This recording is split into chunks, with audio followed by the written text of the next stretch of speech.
Hello, my dudes. So it's been a while, and we've done a couple of passport tutorials in the past. I say a couple, I think it's just one. It's been quite a while.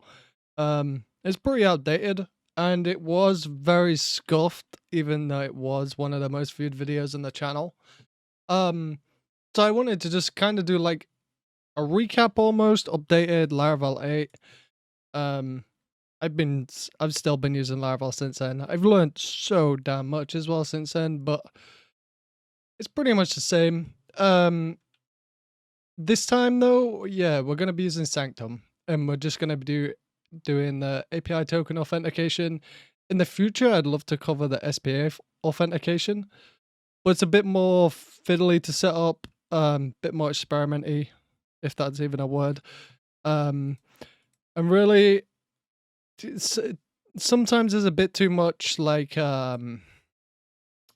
fiddling and tweaking just to even get it to work properly. Yeah, just in terms of like setting up cookies and getting all these little bits right, like in a sequence pretty much.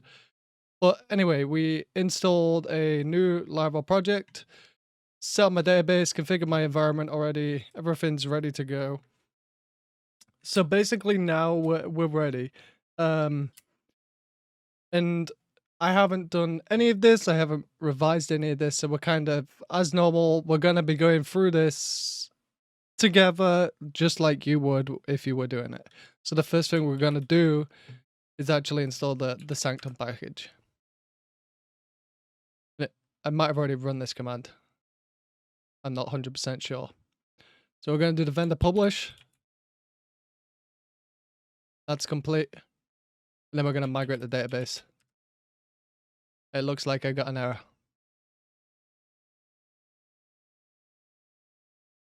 Root at localhost. Could be that my environment didn't update. Yep. My bad.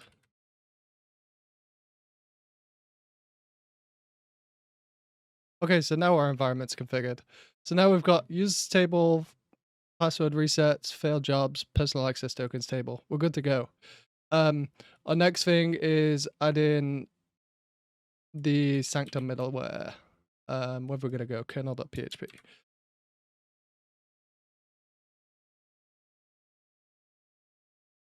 Don't know why PHP Storm's doing that to me. Let's just minimize this terminal. And this goes in where exactly? API. It's already there. We just have to uncomment it. Nice.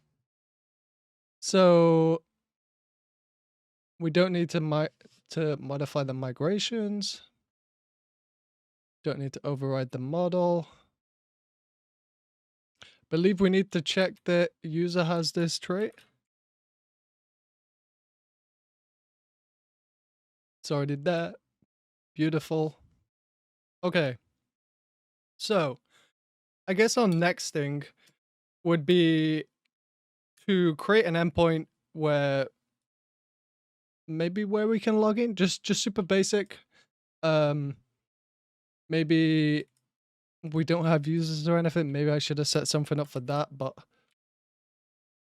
using the Laravel IDEA extension here, great if you're a Laravel dev using PHP Storm.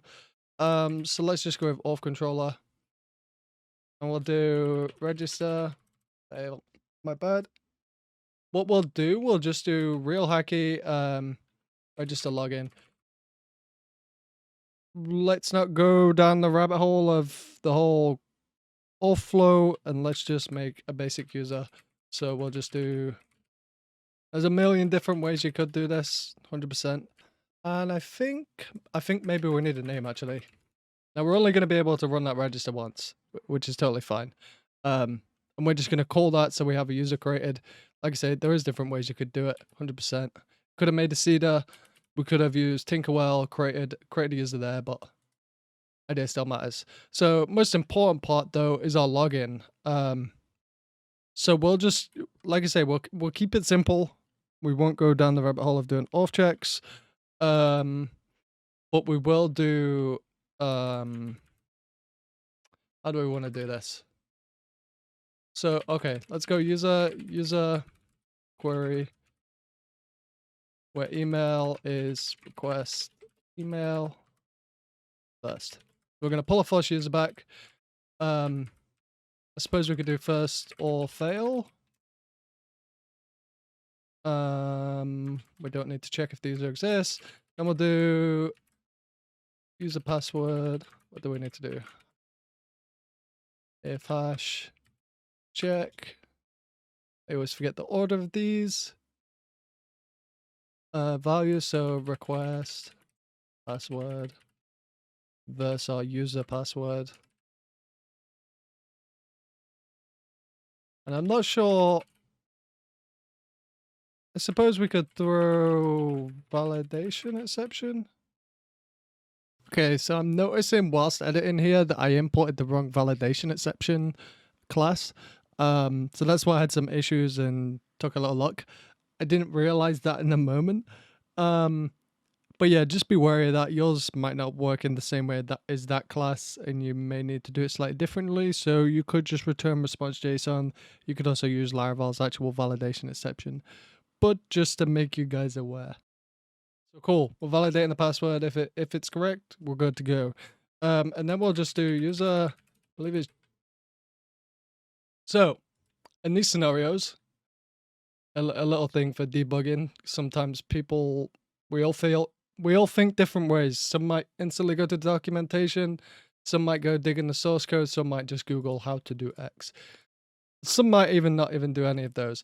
What I like to do is go straight to the place and like trying to access where I think I'm trying to go through. So in this case, user model has API tokens. And if I couldn't find it here, I'd have a quick look on the docs. And either way, I can see here it's create. I thought it was generate, so my bad.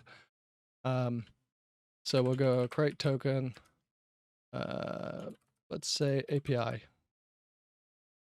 And plain text token. We could make this cleaner, actually. Not like it matters too much. Okay. So, yeah. Not too great. It's not great at all if you're, you don't want to follow these methods that I've done here, obviously, for proper authentication. It's not going to be a good idea. It's not great at all. Let me just pull this over here while it opens. Sorry, Insomnia takes a while. So Insomnia, if you don't know what that is, allows you to kind of like, it's like Postman if you know what that is, but if not, then we can kind of make requests against our API and not test, but allow us to like interact with them a little bit. Excuse me. So what we're going to do here, I'm going to zoom this out a little tiny bit. Hopefully you guys can still see this clearly. I'm going to add a new request. I'm going to do login. We're going to make a post request, and our endpoint, well, our domain is tutorials.test. And I guess it would help if we created our routes. So we can see here we have auth Sanctum. Excuse me.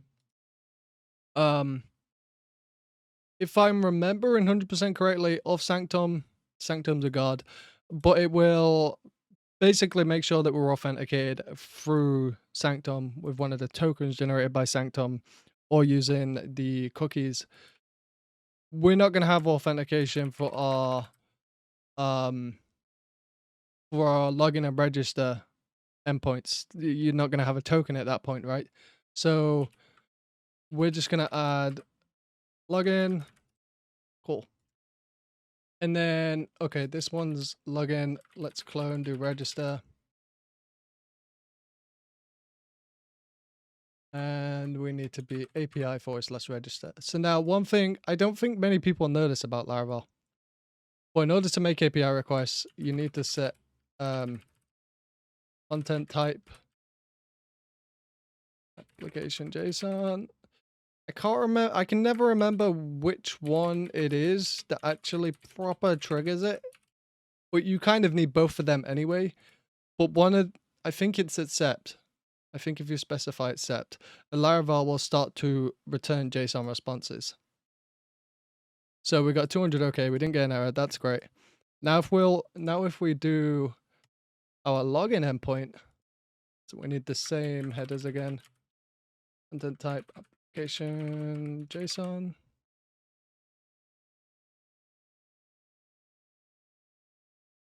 Okay, so here we can specify that we want a JSON body. And our email was, hopefully we get no errors. Oh. Whoops. API login. Okay, work first try. Surprising. Okay, so that's cool. That's cool.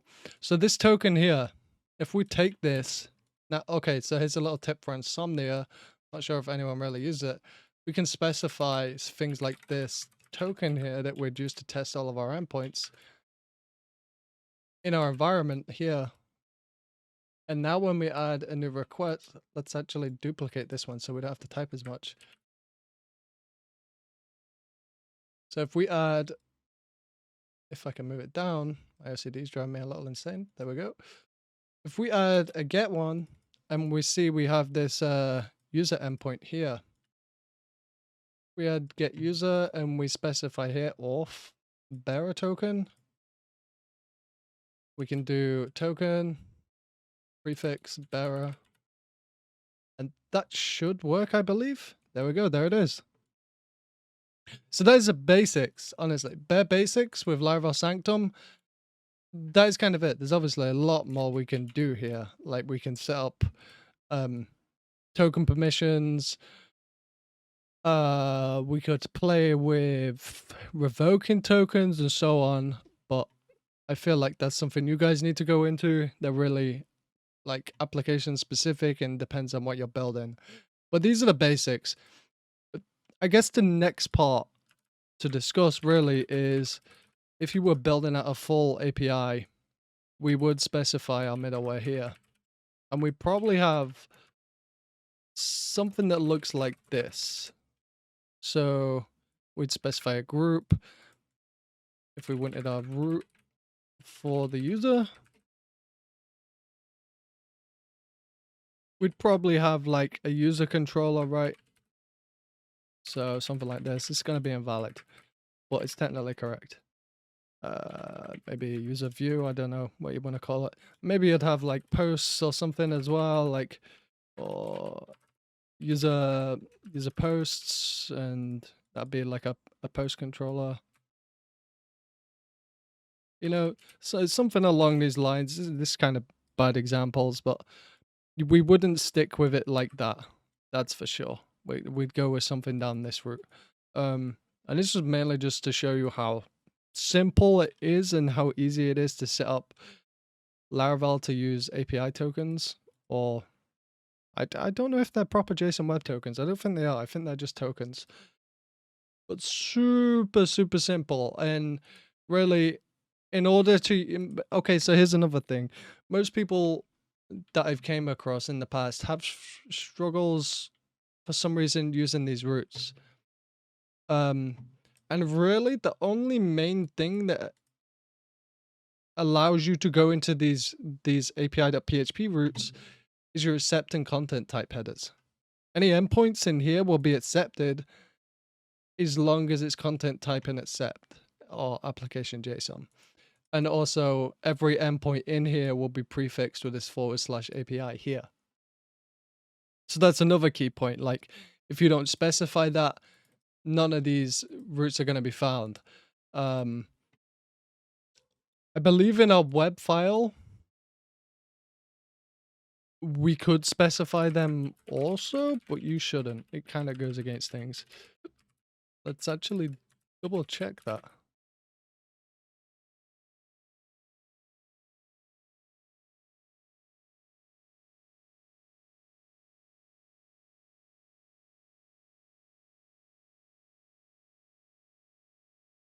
Let's just duplicate this, get user.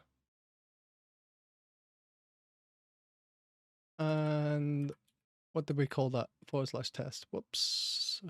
Whoops again. I changed my resolution for this video and now my mouse sensitivity is all over the place.